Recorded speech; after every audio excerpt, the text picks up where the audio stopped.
Antonio Caetano de Abreu Freire Egas Moniz was born on the 29th of November 1874 in a small village called Avanca, in the district of Aveiro near Porto in the north of Portugal.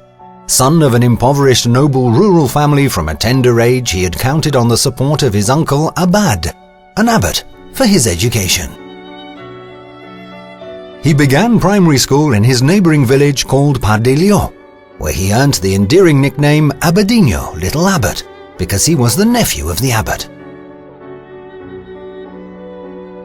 On his school holidays, he would return to his hometown, where he would certainly show how much he had missed his parents, brother and sister. Luciana and Miguel were his playmates, and they would enjoy playing together by the lake, which was next to the home of his family, the Casa do Marinheiro, Mariner's House, an area which allowed them great depths of imagination, although the three rascals were a constant worry to their parents. But this young man didn't only live for fun, as he went on to pass his primary school with distinction. This was already a sign that this young lad would go on to have a brilliant academic future. For his uncle the abbot, education was synonymous with discipline and commitment, which led him to enroll his nephew at the Jesuit College of Saint Fiel, not far from the city of Castelo Branco. He lived up to his uncle's expectations, and over this time his good grades and merit prizes were yet further confirmation that Egas Moniz was being well educated and had good understanding. His mother, as well as his uncle, did all in their power to ensure he had an ecclesiastic upbringing. During the third year of college, he was confronted with the news of the death of his sister Luciana, which was a particularly sad moment, as he had always had a soft heart for his elder sister.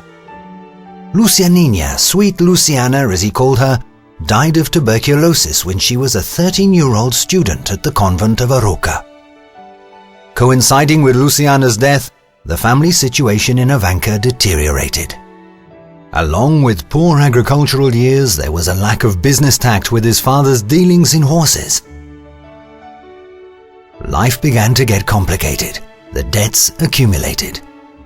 An opportunity arose to make a living in customs, though with less financial security, in the Portuguese colony of Mozambique.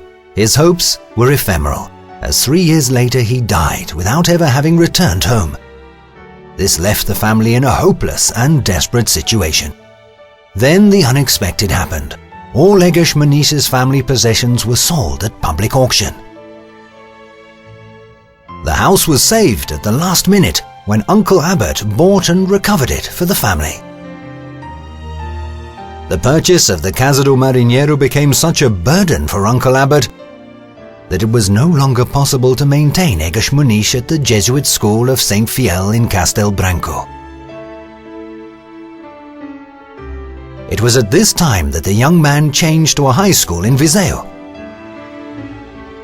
the same building in which today is the Grão Vasco Art Museum, where his brother Miguel was studying and where his uncle lived and gave him much support.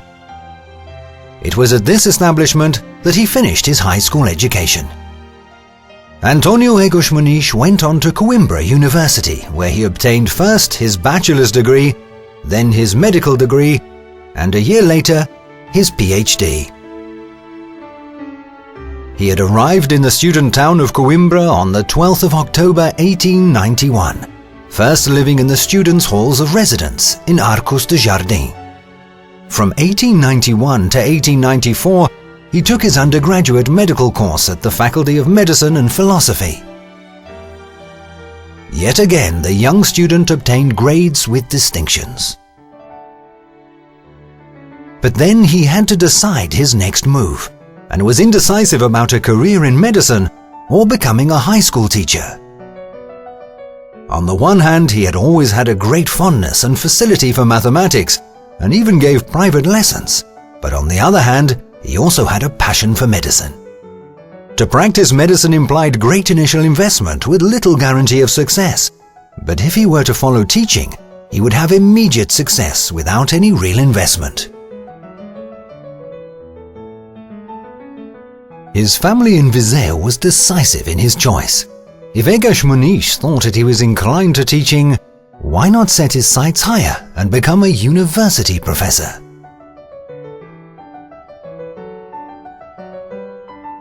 The idea of becoming a Lente de Medicina, professor of medicine in Coimbra, certainly made him apprehensive.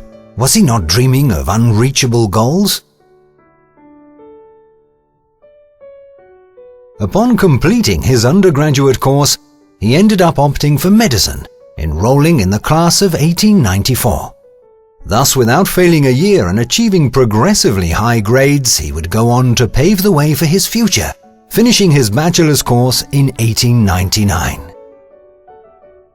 Tradition holds that in Coimbra all students must have time to party, and for Egas Moniz there was no exception. Along with his young classmates, the young student got lost in the nightlife and traditional guitar playing of Coimbra, where he met the celebrated student singer of Fado from Coimbra, Hilario. He would often go to tertulias or gatherings where card games were played, and met several future personalities including Sidonio Pais, who would go on to become Lente de Matemática, professor of mathematics, and later president of the Portuguese Republic after a military coup in 1917. He was temporarily to become the president of the Students' Union, but was forced to resign soon after because his medical course required many hours of study and dedication.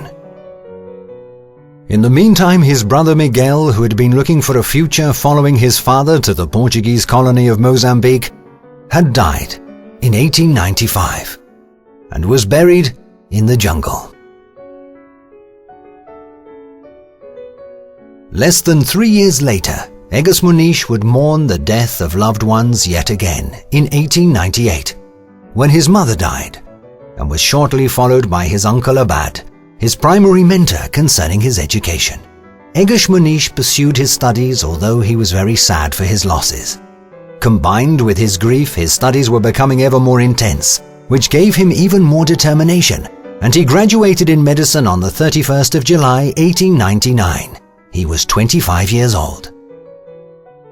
He presented his thesis in February 1900, entitled Anatomopathological Changes in Diphtheria, where he obtained a grade of 16 out of 20.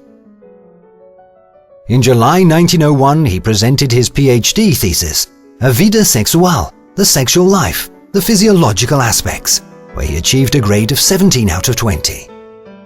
A few days later, at his graduation ceremony, he was awarded his diploma in person by the Dean of the University of Coimbra. In his own words, Egas Moniz is recorded to have said that the subsequent loss of family had left him hopelessly alone. In the same year, he marries Dona Elvira Macedo Dias, who was at the time just 17 years old. She was from Rio de Janeiro in Brazil and daughter of Portuguese immigrants. She had come to study in Portugal and decided not to return to Brazil, taking up residence in Lobão, in the district of Viseu. This marriage did not bear children. In 1902, Egas Moniz became professor at the Faculty of Medicine in the University of Coimbra, after contesting for Lente, professor of the Faculty of Medicine, with the second volume of his work, A Vida Sexual, this time concerning the pathological aspects of sex life. He wasn't entirely satisfied with the result. There were 2 types of vacancy on offer: 2 vacancies for catedrático full professors, which was the highest level, and 3 vacancies for substitute professor. Egas Moniz was given a position as substitute professor. University rules implied that substitute professors were required to teach a variety of subjects of medicine whenever required, which meant that he was to teach anatomy and histology as well as general pathology. It must be admitted that this second-best position was not to his liking, explaining his weakened interest in teaching. For some time, Coimbra was becoming very small for Egas Moniz's ambitions. In the beginning of January 1900, within months of finishing his course, he ran for office as deputy for the Portuguese Parliament, taking his seat in São Bento Palace in Lisbon with the Progressista Party, inspired by his great friend José de Alpoim. In a first mandate, he was elected by the district of Viseu, and after in Estereja, his home district. He would sit on the benches for diverse legislatures throughout the transitional period from the fall of the monarchy to the implementation of the First Republic and its troubled times until 1918. In Lisbon, he met up with his old friend from the times of Coimbra, Sidónio Paes, who was also a deputy and later to become Minister of Development for the first constitutional government. From this time on, his attentions were divided between two towns, Lisbon and Coimbra, which wasn't easy at a time when transport was somewhat limited. Probably due to this, he began to spend more time in Lisbon than in Coimbra.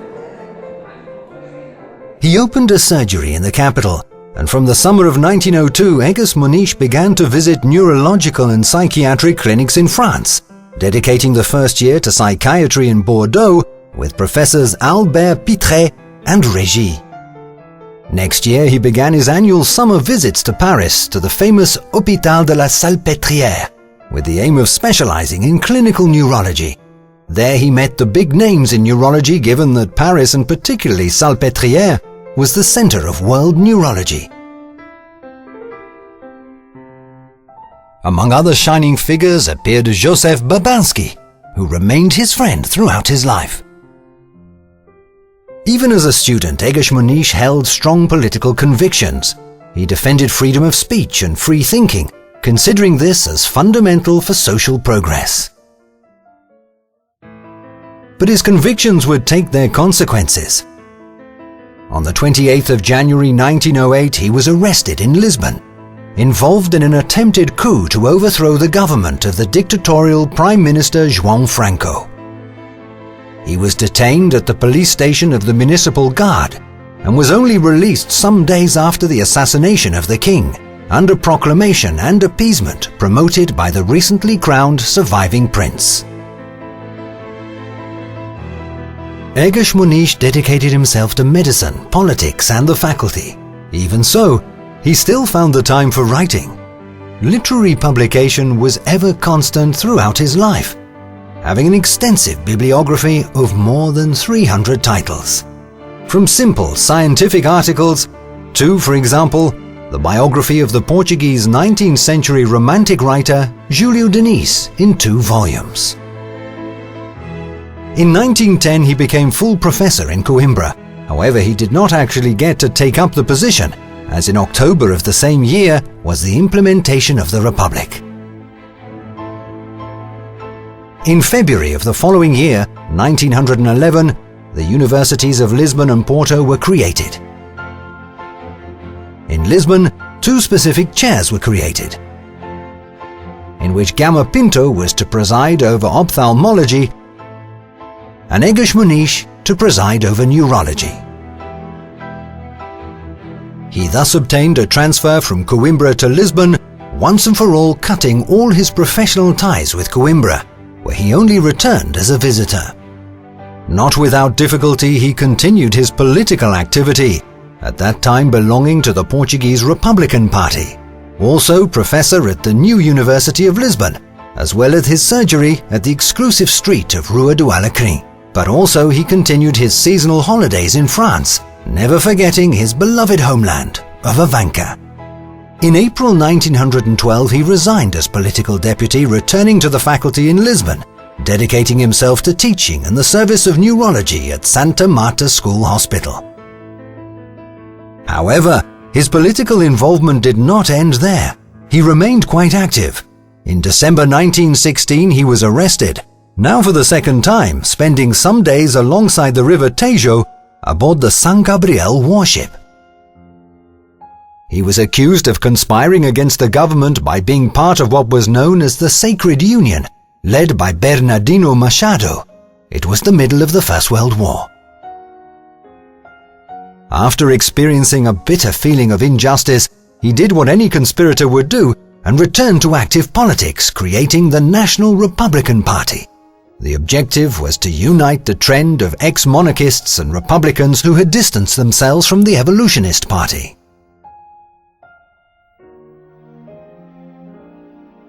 Egas Moniz defended the alliance between capital and labor, because in his mind it was necessary to narrow the conflict between the bourgeois and labor workers. The presentation of his new party program was on the 20th of July 1917, introducing legislation for employment as well as technical and sexual education.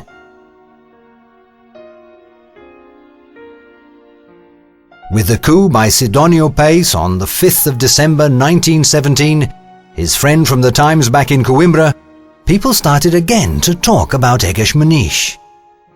At first he refused the invitation of Sidonio Pais to join the coup, but in March 1918 he finally gave in to the incessant appeals of his friend, accepting that his small National Republican Party serve as the parliamentary base for Sidonismo, the new regime. He himself was constituted as leader of the parliamentary majority, and at the same time accepted the ambassadorship in Spain to the court of Alfonso XIII. This post required great diplomacy as monarchist Spain looked with great apprehension at the tumultuous Portuguese Republic.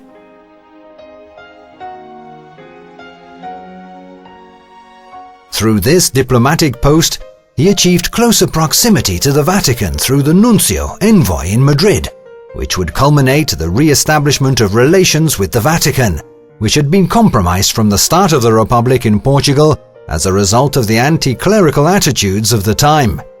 In 1918 he became Minister of Foreign Affairs.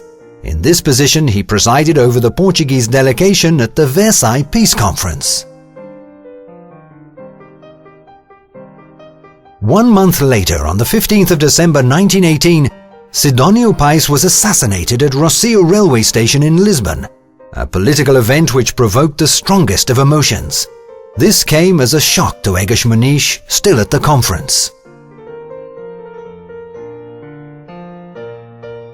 In Lisbon, successive governments followed in quick succession. However, curiously, his position as foreign minister was somewhat symbolically maintained. In fact, he was quite disconnected from the political turbulence in Lisbon. This leads him to ponder his position.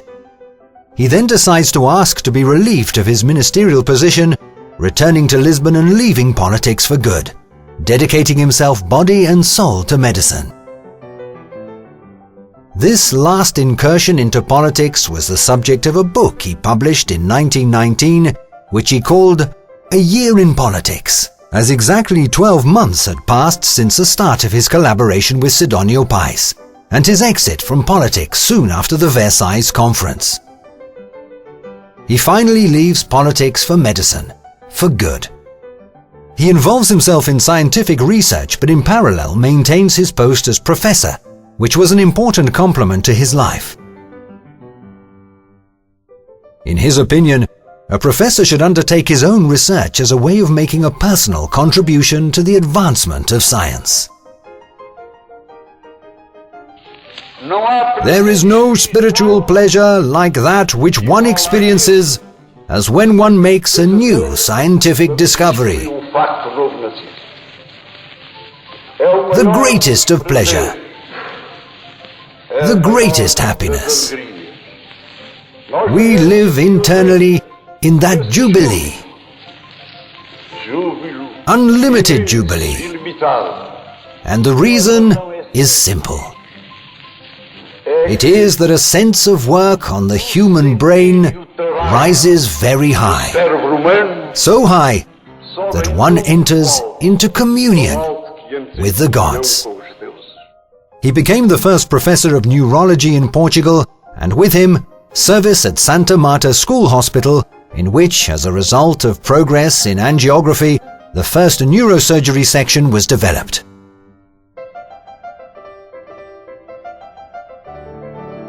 Our investigator was confronted with an important problem for neurology of the time: the identification of tumors.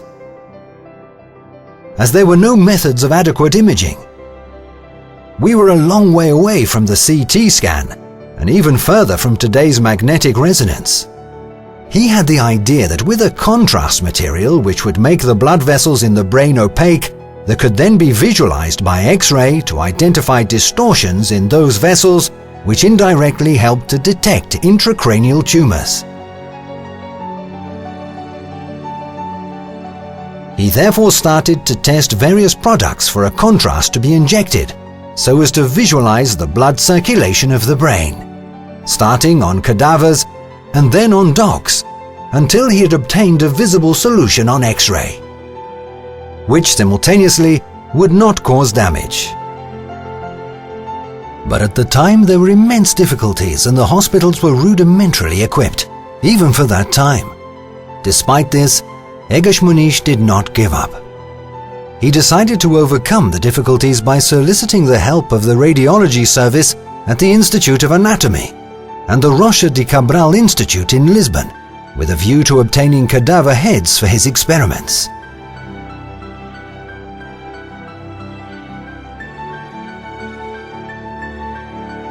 The heads were transported somewhat clandestinely in the boot of his Cadillac Strapontin, with folding seats. In order to keep up with his work, he counted on regular contact with French doctors, but above all, he depended on his most direct Portuguese colleagues. Pereira Caldas, Cancela de Abreu, Antonio Martins, Eduardo Coelho, Antonio Flores, Almeida Lima, and others. His work was crowned with success, being responsible for one of the most remarkable discoveries of the 20th century. It was the 28th of June 1927, and Egas Moniz had just obtained the first angiography of a patient suffering from a brain tumor in the pituitary region. The opacity obtained with an injection of a contrast material enabled the X-ray visualization of blood vessels in the brain, and through the alterations observed, obtained the location and even in some cases identified the type of expansion lesion, allowing choice as to the most adequate treatment. Thus was born the discipline of brain angiography, creating an important means of diagnosis above all for tumors, aneurysms, vascular malformations, intracranial hematomas, vascular occlusions, dissections and other causes of vascular pathology of the brain. As soon as he obtained his first results, Egas Moniz traveled to Paris, where he presented his discovery to his colleagues of the Neurology Society, Société Neurologique. But Egas Moniz's research did not end here. Brain angiography additionally opened the way to the original objective, in that the actual blood vessels were the object of research, and not just a means of identifying tumors. His work received the most rave reviews, being encouraged to carry on, recommendations which in fact he did not disregard. In 1931, in Paris, the prestigious Maison Publishers edited the first book on the subject of angiography, prefaced by Dr. Joseph Babansky. Diagnostics of Brain Tumors and Proof of Arterial Encephalography. 3 years later, in 1934, another volume was published, Brain Angiography, the Physiological Clinical Applications and Results in Anatomy. The discovery of brain angiography was from the very beginning subject to applications for the Nobel Prize. One was in 1928 by his colleagues, professors of the Faculty of Medicine of Lisbon, Betancourt Raposo and Azevedo Neves, and the other in 1933 by Jaime Salazar Souza and Lopo de Carvalho. Both were rejected due to the still very small number of case studies. But the innovative thinking of Egas Moniz did not stop here. From 1935, he dedicated himself to another area, the surgical treatment of certain psychiatric conditions. In fact, he believed it was possible to obtain important results by using surgical methods to treat such patients by the cutting of brain fibers. An intervention which, in his opinion, should be performed in the prefrontal lobes. At the time, there were no effective medication developed for the treatment of mental conditions.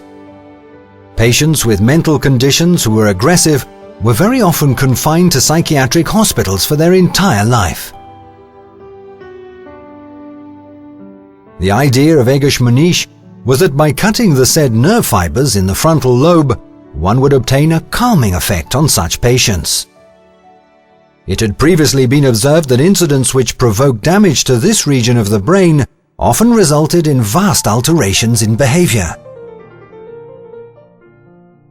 During this time, Egas Moniz attended a scientific presentation at the International Congress of Neurology held in London in 1935, where there were reports of cases of induced calming effects in chimpanzees, Lucy and Becky. Egas Moniz immediately adapted the procedure to humans, which later on resulted in much criticism. But the future Nobel Prize for Medicine winner opted for this, arguing that it was not possible to adequately test it on animals, as at the time there were no known psychiatric conditions identified in chimpanzees. He initially used a method which consisted of the introduction of pure ethanol, but quickly abandoned it due to the disappointing results obtained. He therefore used a special instrument which he called a leucotomo. It consisted of a hollow needle with an internal blade, with which was introduced through a small hole in the cranium into the white substance of the frontal lobe, permitting the removal of the blade to form an arc. The rotation of the instrument would cut a small sphere 1 centimeter in diameter into the white substance. Closing the arc, the needle is removed without causing any further damage to the cortex, unlike with a common exploratory intervention. In this way, the prefrontal leucotomy was developed. However, such procedures were never performed by Egas Moniz, as he lacked surgical experience, but by his collaborator, neurosurgeon Almeida Lima. After obtaining results in 1936, Egas Moniz publishes, again with the publisher Maison of Paris, the work Surgical Attempts in the Treatment of Certain Psychosis. This work evoked much interest in many countries, especially in the USA, after its adoption by the neurologist Walter Freeman and neurosurgeon James Watts from the University of Washington, D.C. On the 14th of March 1940, at 64 years of age, Egas Moniz suffered an attempt on his life. A psychiatric patient, whom he had previously recommended to take a rest period outside Lisbon, returned to Lisbon unexpectedly, with a delirious idea that Egas Moniz was allied with his family to not treat him adequately. He fired 8 bullets at the doctor, 6 of which hit him in his right hand and various other parts of the thorax and spine. He was admitted into São José Hospital in a critical state. He had 3 bullets removed, and another was to remain lodged in his spine for the rest of his life. This attempt on his life generated huge sympathy in the country, including the interest of political power, led by Salazar, who had no sympathy for our professor owing to his previous political career. Meanwhile, angiography was to become recognized and used internationally, which was to win him the Oslo Prize in 1945 by that Norwegian university. The good results of his work again raised interest in his nomination for a Nobel Prize. Thus, in January 1944, a new proposal focused on leucotomy for a Nobel Prize was put forward by Freeman. But yet again, the coveted prize was not awarded. Time did not stand still. Egas Moniz reached the age of 70 in 1944, and thereby his retirement. He was succeeded by Professor Antonio Flores. But the active life of the now retired professor didn't stop there, with the continuation of his literary activities and his involvement in the Lisbon Academy of Sciences, of which he was numerous times president. In August 1948, again by proposal from Freeman, the first International Congress of Psychosurgery was held in Lisbon, which, in addition to speeding up the flow of information of the subject, was also aimed to honor the now elderly Portuguese professor of neurology. The Congress was a great success, and delegates from various countries were present. the Brazilian delegation decided to present a motion to propose Egas Moniz for the Nobel Prize for Medicine, which immediately got the support of the other delegations present, and was later formally presented to the Swedish Academy. Finally, on the 27th of October 1949, the Nobel Prize for Physiology and Medicine was awarded to Egas Moniz, shared with Rudolf Hess, the Swiss scientist dedicated to neuropsychology. The Portuguese laureate thus became the only Portuguese to be awarded the Nobel Prize for Medicine and Physiology.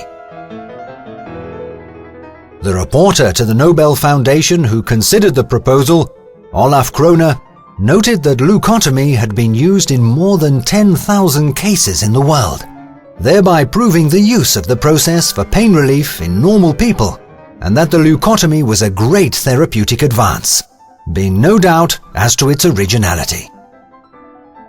Another conclusion was that a large number of patients suffering from psychosis could be rehabilitated.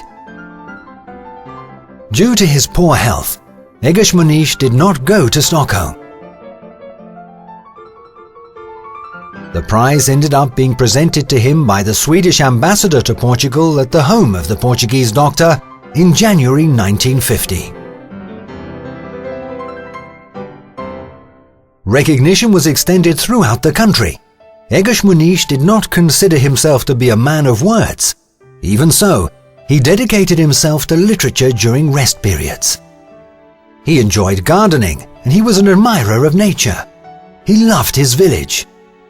His holidays were almost always split between the thermal baths, so popular at the time, and Ivanka.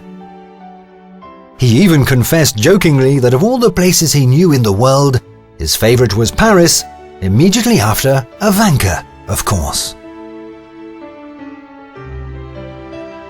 However, he did not disregard more mundane tastes.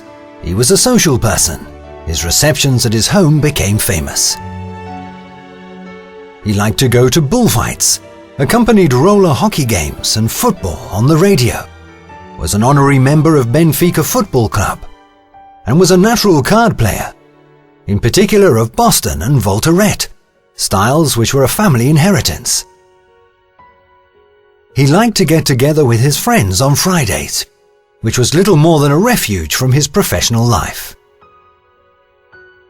He collected stamps, paintings mainly of Portuguese naturalists, India Company and Canton porcelain, as well as old Portuguese sureties.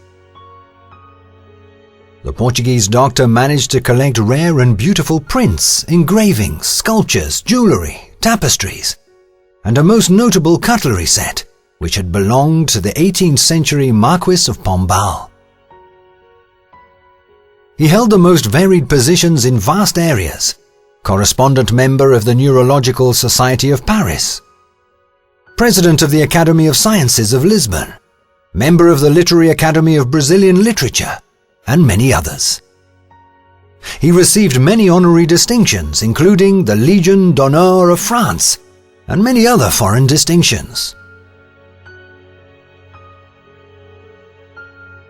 In a disenchanted comment in the last years of his life, he said, "I've received many honors and decorations, one of which by the hand of a Portuguese minister of the Salazar regime, a serious and honest person who did what he could. I would willingly exchange them for the improvement and development to my department at the old Santa Marta School Hospital." In his extensive literary work, he left more than 300 titles as sole author or jointly with others, amongst which some of the most relevant are Neurology and War, 1918, the biography of the Portuguese writer Júlio Diniz, Our Home, a biographical scope of his family, Father Faria and the History of Hypnotism, Confidences of a Scientific Investigator, a biographic view of his professional life, etc. Egas Moniz passed away unexpectedly in Lisbon on the 13th of December 1955, at the age of 81, and was buried in his hometown. As he was not well thought of by the Salazar dictatorship, the funeral was followed by his closer friends with some apprehension. His wife, Elvira, wished to perpetuate his memory and founded the Egas Moniz Foundation, which years later gave rise to the present Egas Moniz House Museum in Avanca. His widow, Elvira, died some 10 years later and was buried next to her husband at the Ivanka Cemetery. The house museum is the family residence by inheritance which Egas Moniz had rebuilt in 1915. In this museum, we can appreciate the objects which at one time had belonged to Egas Moniz, and in the library, we can see the works read and written by the doctor himself. In the various rooms, it is also possible to soak up the atmosphere from the times afar when long social evenings occurred and great thoughts were churned over. A man's name does not die when his name is connected to the great discoveries of humanity. In fact, his name continues to be remembered throughout the world every time a brain angiography is undertaken, whatever technical variation is used. In Portugal, at his medical faculty, it is impossible to forget him. His name echoes in various places, and his example remains alive to those who follow neurology.